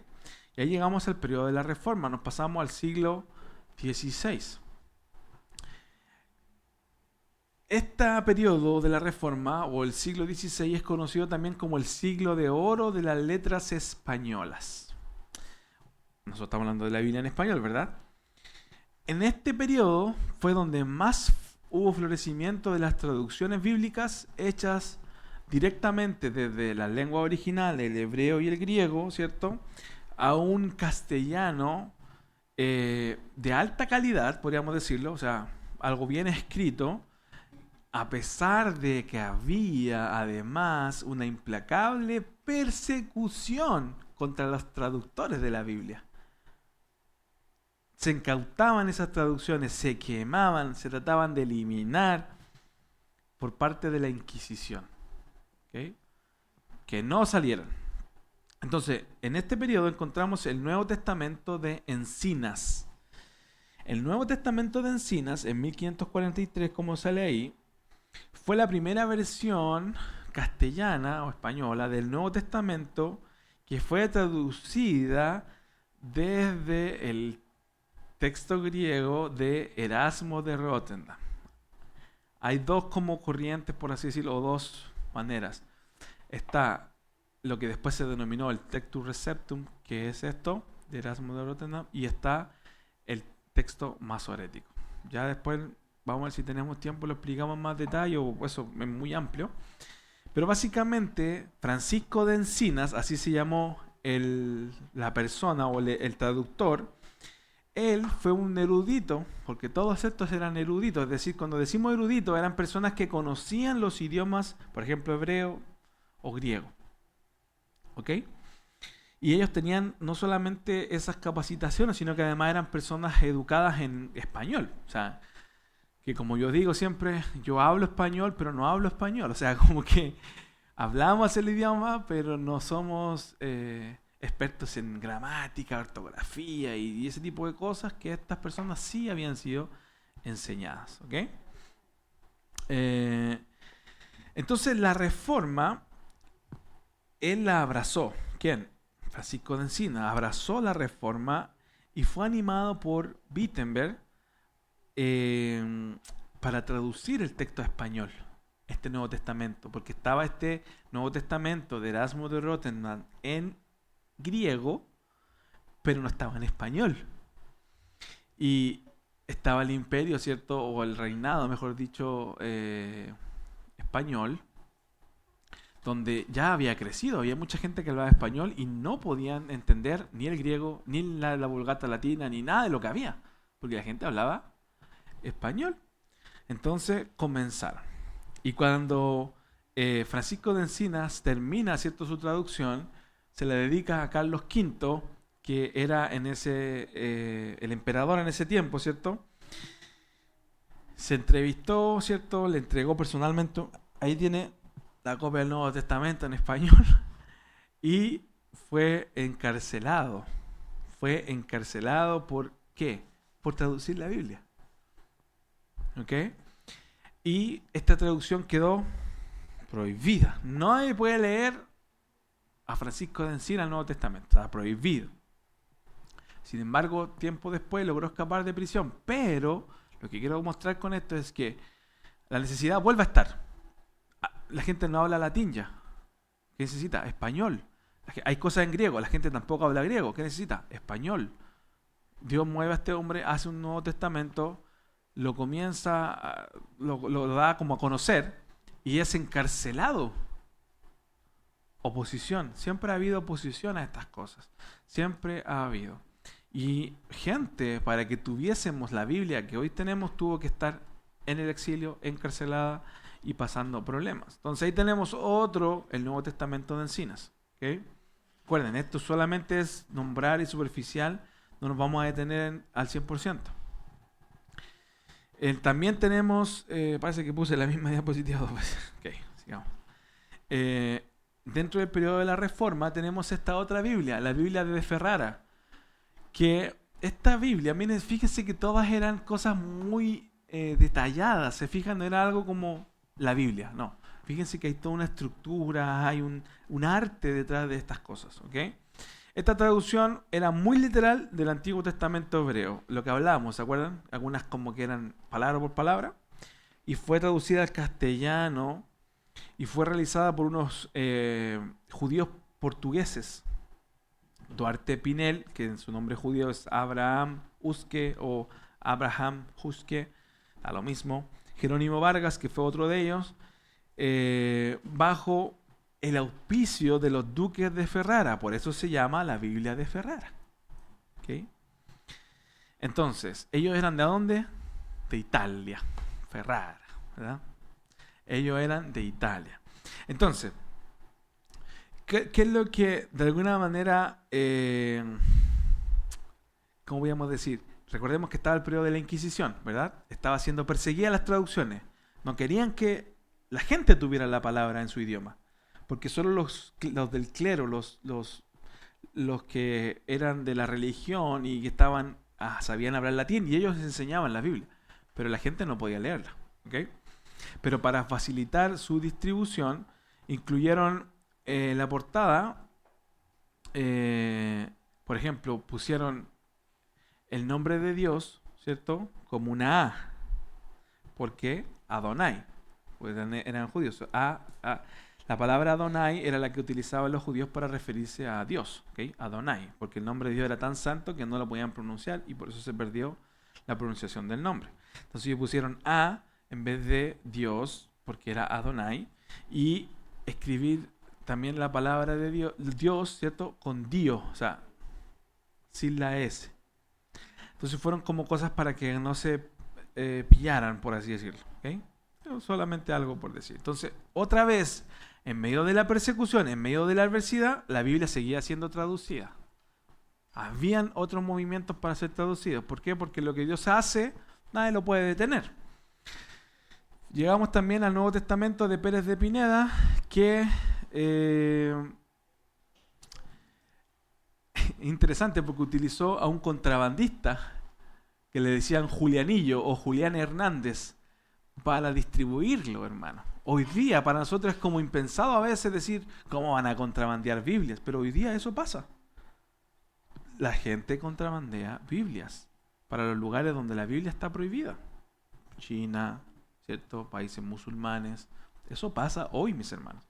Y en ese tiempo, Julianillo, que era un vendedor de telas, pero era un contrabandista también, esta también era una versión en español, pero que lo que quiero destacar de esto es que Julianillo era un tipo, como entre comillas podríamos decir, común y corriente, y él, estos libros, ¿cierto?, los introducía en toneles de vino. En toneles de vino, y él se disfrazaba de arriero, y él, ¿cierto?, llevaba la palabra de Dios de esa manera, a escondidas. ¿Para qué? Para que la gente tuviera eso. Ahora, ¿por qué digo esto? Porque a veces nosotros tenemos 2, 3, 4 Biblias en nuestra casa. Tenemos en el teléfono, la tenemos aquí, la tenemos por todos lados, o junta polvo donde sea, pero no la tomamos. ¿Ok? Entonces, él fue capturado por la Inquisición y fue quemado. O sea, fue muerto. Fue muerto por llevar la palabra de Dios. ¿Bien? Y llegamos a esta Biblia, pues esto un poquito rápido, que claro, murió por una buena causa, ¿verdad? Pero de mala manera, o sea, nadie le gusta morir menos quemado, ¿verdad? Pero fíjense cómo Dios fue... La Biblia que hoy día tenemos en español costó sangre, sudor y lágrimas de otros hermanos. ¿Okay? La Biblia del oso no es inmortal, pero la Biblia del oso, ¿cierto? ¿Le parece conocido ese nombre? Reina, ¿a qué le parece? Reina Valera, ¿no? Reina Valera no es una persona, ¿ok? Reina Valera son apellidos, podríamos decirlo, de 2 monjes o sacerdotes católicos. Casiodoro de Reina y Cipriano de Valera. Ya vamos a llegar allá, pero ¿por qué se llama nuestra versión Reina Valera? ¿Ok? Entonces, fue la primera Biblia completa traducida al castellano, directamente desde la lengua original. Eso hay que destacarlo. Es obra de Casiodoro de Reina, que era un monje, ¿verdad? Él era, todos los monjes vivían en monasterios. Eran como órdenes que vivían en ciertos sectores apartados de la gente. ¿Okay? Pero él era un sacerdote católico. ¿Ok? Pero se convirtió en el periodo de la Reforma al protestantismo. Y le tomó 12 años, mis hermanos, 12 años de su vida, pero en el exilio. Anduvo por Ginebra, anduvo por Londres, por Frankfurt, Basilea, por distintos lugares moviéndose mientras traducía, porque había sido perseguido.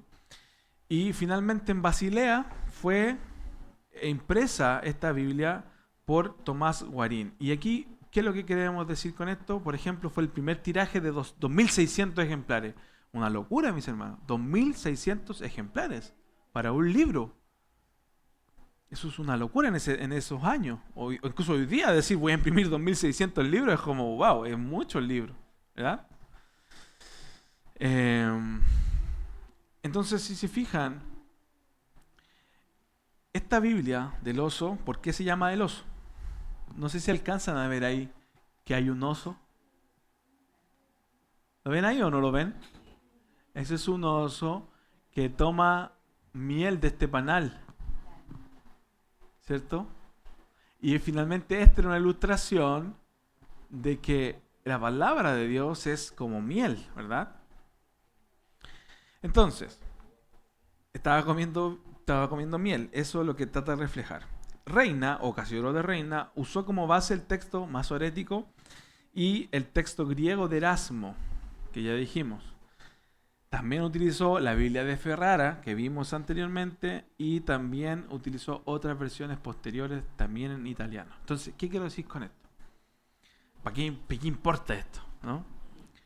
En que la Biblia ha ido pasando por ciertos procesos, algunos que no podríamos explicar, es verdad, que hay un componente sobrenatural divino de parte de Dios, pero además ha significado años de arduo trabajo de hombres de Dios, como Casiodoro de Reina, 12 años para traducir, otro 8 años para traducir, un equipo de trabajo. ¿Okay? Entonces nosotros tenemos que también valorar. Pasamos a la Biblia del Cántaro, no sé si alguien la tiene o la ha oído nombrar, pero aquí aparece otro personaje que para nosotros es como muy similar, conocido quizás o muy... se nos va a venir, ahí me equivoqué porque Casiodoro de Reina no lo eliminé, no tiene nada que ver aquí Casiodoro de Reina. Esta es una revisión, bueno, sí tiene que ver un poco, es una revisión de Cipriano de Valera de la versión de Casiodoro de Reina, por eso lo puse. Casiodoro de Reina, que hizo la Biblia del oso, ¿cierto? Él hizo una revisión de lo que él hizo. ¿Y quién era Cipriano de Valera? Era otro monje del mismo San Isidro, o Isidoro, perdón. Y también fue exiliado, también se fue a otro lugar, se fue a Inglaterra. Y esta persona fue discípulo de Calvino. Pero Valera dedicó 20 años, el otro se murió 12, 20 años revisando la corrección del texto. Esta versión fue publicada no puedo ni decir, Amsterdam, ¿cómo se dice? Amsterdam, ahí está, Amsterdam. Ahí fue publicada. Pero ¿qué es lo que importa también de todo esto? Que Cipriano de Valera hizo un aporte teológico que fue extraer, ¿sí?, los libros apócrifos o deuterocanónicos y los puso todos juntos en una sección.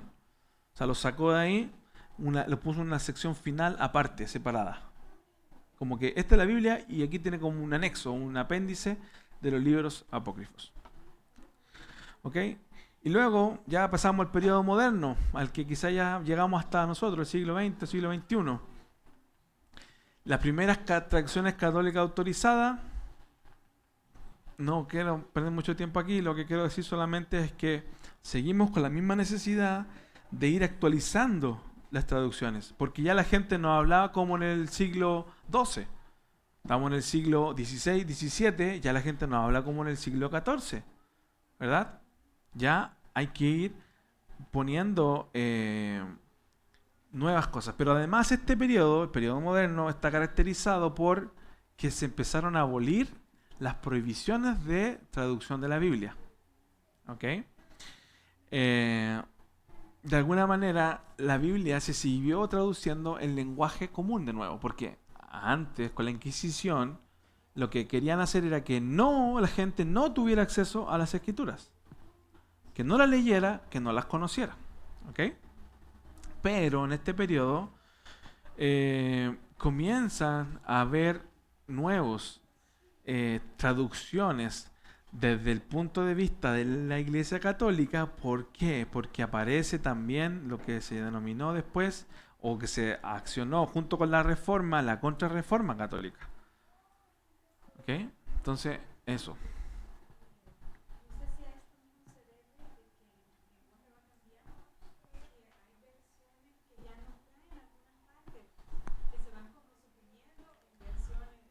sí y no, pero habría que ver cada caso. Pero sí, porque a veces habían palabras, por ejemplo, empero. Hay algunas versiones que dicen empero. Ahora solamente dice pero.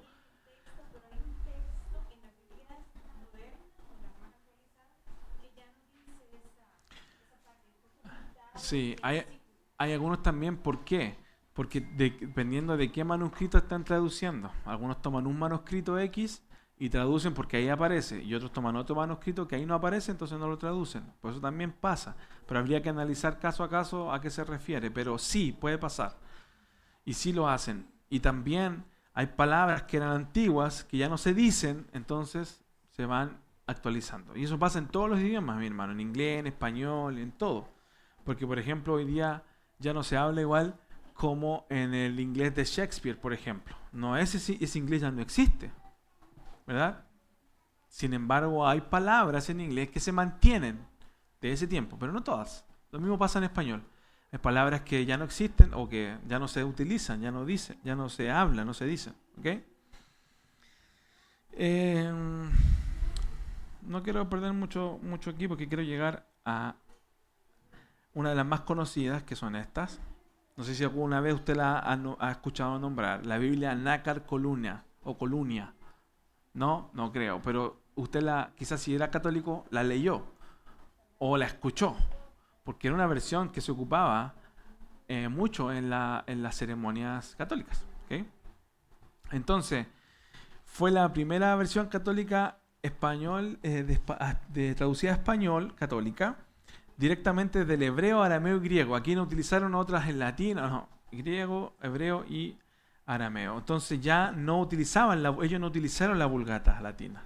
¿Ok? Y fueron dos, otra vez, sacerdotes, Eloíno Nácar y Alberto Colunga. Son dos, no importa. Lo que quiero decir es que, fíjense, si alguien quiere sacar la iglesia cristiana evangélica que no viene de la iglesia católica, es imposible. No se puede. De ahí salió la reforma y de ahí salió el protestantismo. ¿Ok? Pero... Uh-huh.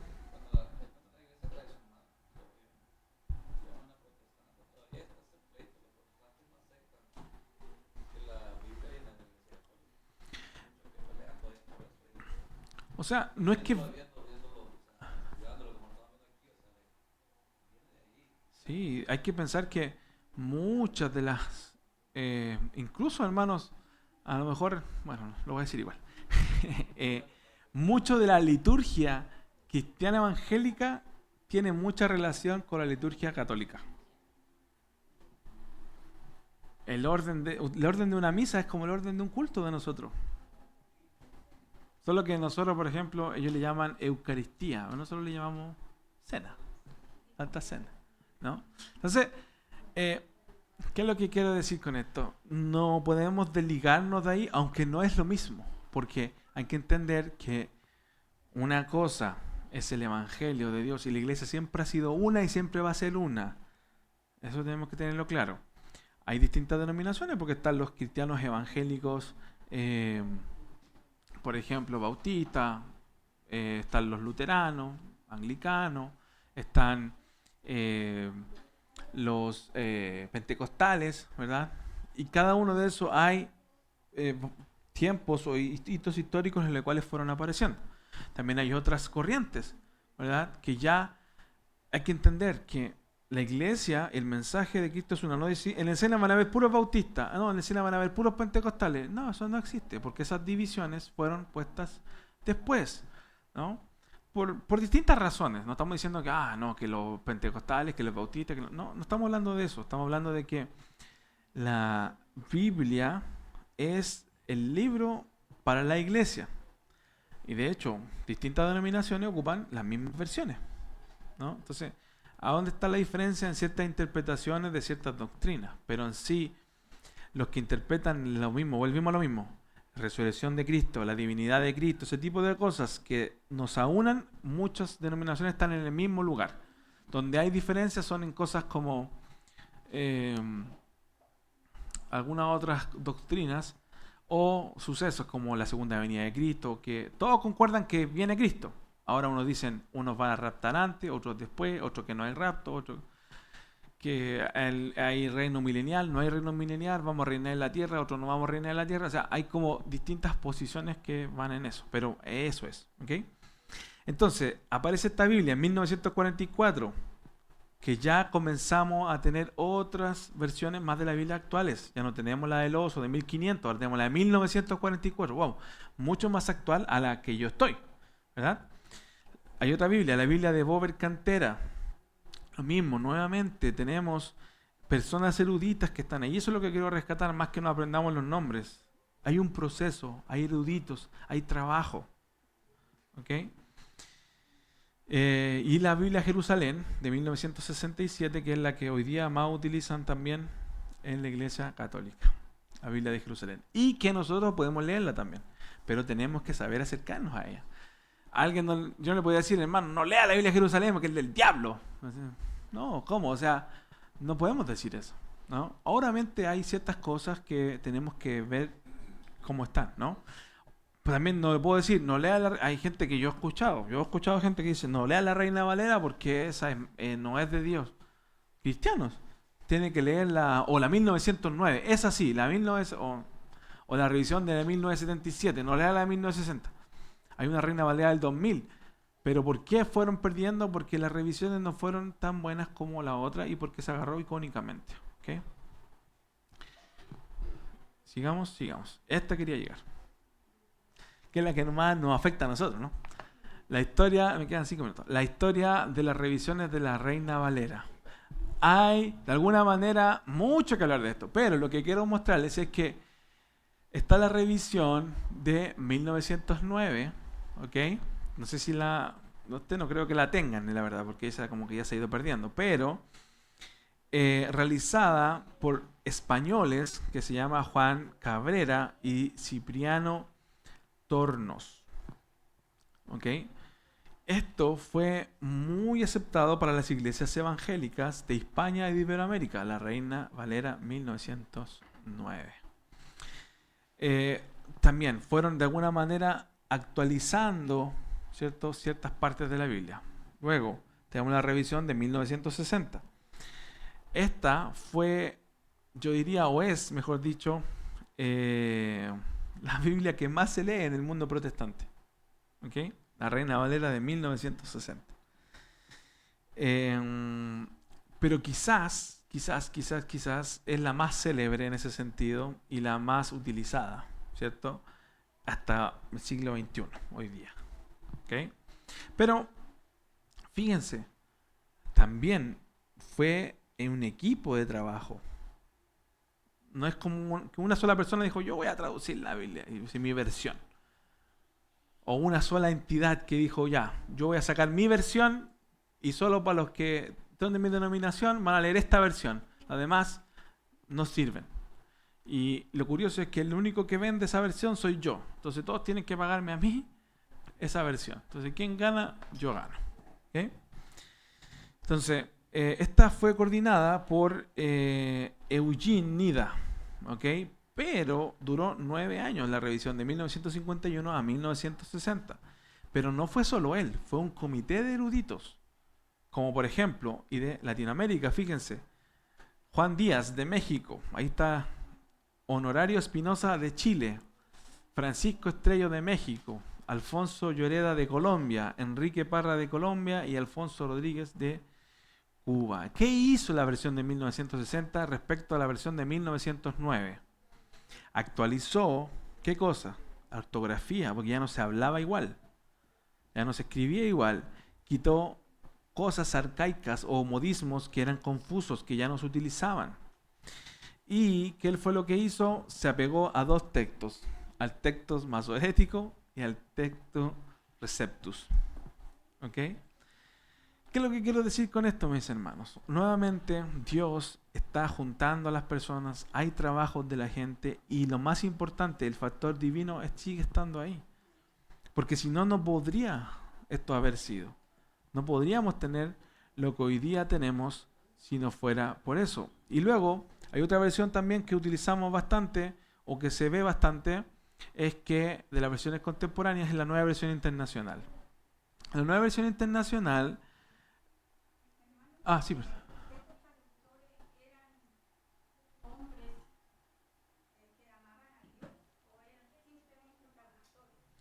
No, eran hombres que amaban a Dios. Son creyentes. No son eruditos no cristianos. Sí. Sí. Ahora, todos son eruditos.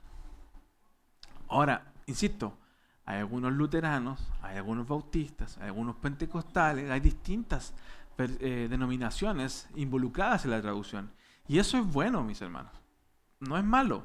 Porque, ¿qué pasa? Ayuda a que tengamos que hacer un consenso y a que tengamos que respetar lo que el texto dice. Porque es fácil, cuando yo estoy solo, decir, ok, ¿esto me sirve a mí? No. ¿Esto me conviene a mí? Sí. ¿Me entiendes? Comienza a yo hacer algo para mi beneficio. Y eso es lo que pasa mucho con traducciones nuevas, otras traducciones que no han sido traducidas o revisadas por comités revisores, 50 eruditos. No, un solo tipo, dueño de una editorial, dijo, ok, voy a sacar mi versión y la voy a imprimir y la voy a vender. Y eso sí es un problema. ¿Okay? O al menos hay que tener ojo, hay que tener cuidado con eso. Y la Nueva Versión Internacional, que es una de las traducciones que...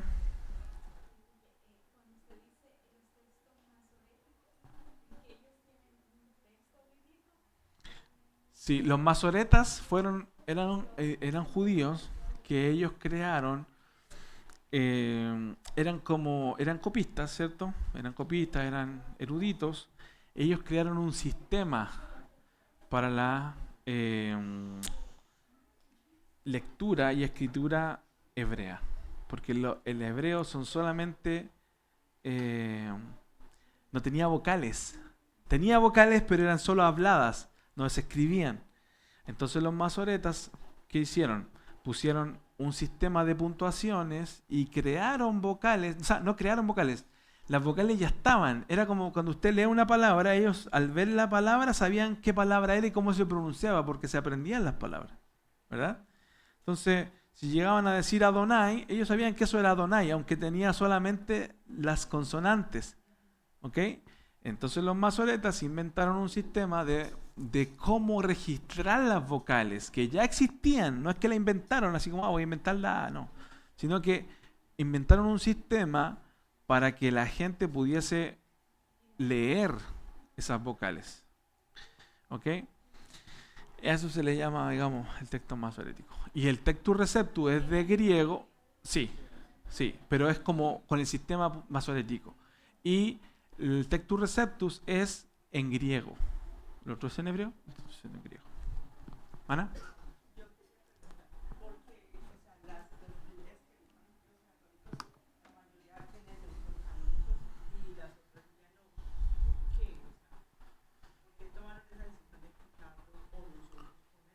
Ajá. Porque, como lo vimos en unas clases anteriores, a través del canon, de alguna manera, cuando el canon que nosotros utilizamos, ¿cierto? Fue porque estos libros deuterocanónicos que son del Antiguo Testamento, ¿verdad? La Biblia hebrea que se utilizó, digamos, no los tenía ya para la traducción. Entonces, la Iglesia Católica tradicionalmente, como vimos, los mantuvo porque estaban en la Septuaginta, porque estaban en la Vulgata, ¿cierto? Y fueron siendo sus versiones originales y las mantuvieron, ¿cierto?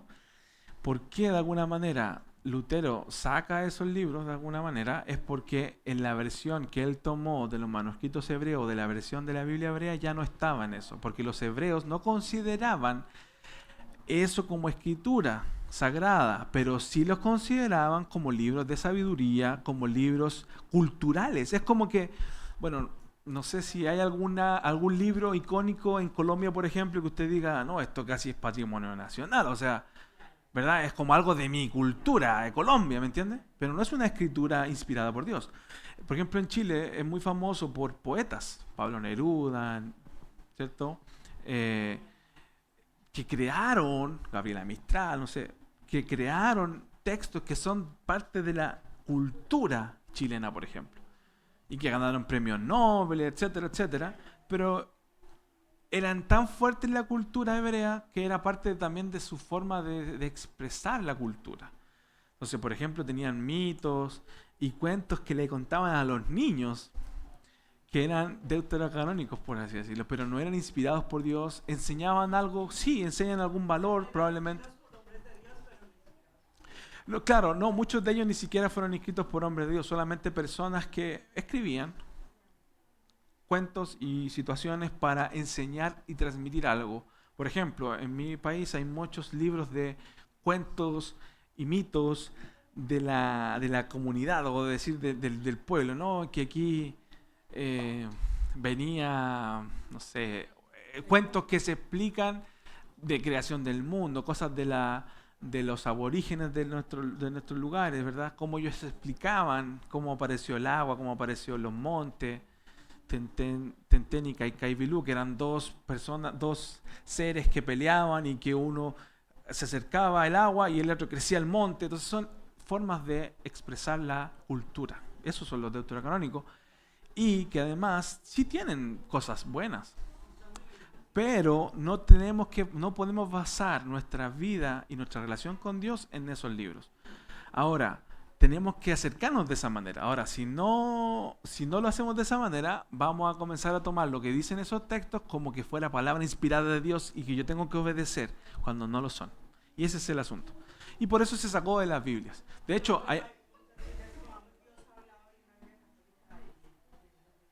claro, lo sigue teniendo. De hecho, las Biblias católicas todos los tienen. O ni siquiera tienen pocos, los tienen todos, porque hay muchos más. Hay distintas subdivisiones, por así decirlo, que hicieron. Y solamente incluyen 7 libros deuterocanónicos. Por eso la Biblia, la de nosotros tiene 66, ¿cierto? Y la de ellas tiene 73. Eso, más que todo. Bueno, ahí de alguna manera rápidamente terminamos eso. Si le queda alguna pregunta la pueden hacer ahora o también la pueden enviar porque ya es tarde. Darle las gracias. Vengan preparados la próxima clase, la última, con su celular. Yo sé que todos siempre andan con su celular, pero igual lo digo.